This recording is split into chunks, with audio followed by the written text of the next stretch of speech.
এটা হচ্ছে একটা বাজ পাখি, দেখতেছেন। এটা অনেকটা অসুস্থ হয়েছে। আই ডোন্ট নো এটা অন্য কিছু খাইছে কি না। আমাদের আঞ্চলিক ভাষায় এটার নাম আমরা চিলা বলে থাকি, আমাদের কুড়িগ্রামের ভাষায় তথা রংপুরের এলাকায় এটা চিলা নামে সম্বোধন করা হয়। তো এটা অনেক ছোটোখাটো একটা বাজ পাখি, দেখতেছেন। এই যে অসুস্থ, প্রায় অসুস্থ অবস্থায়। তো আমরা একে একটু হালকা চিকিৎসা চেষ্টা করব, করে এটাকে ছেড়ে দেবো। তারপরে দেখব যে সে সুস্থ হয় কি না, এবং আমরা এখন প্রাথমিক চিকিৎসা দেবো।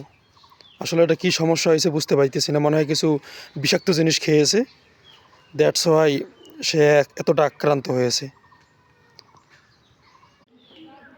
এই বাজ পাখি সাধারণত সাপ এবং বিভিন্ন পোকামাকড় খেয়ে বসবাস করে।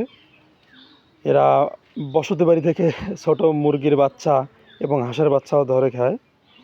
তো আমরা একে একটু পানি একে খাওয়াইলাম।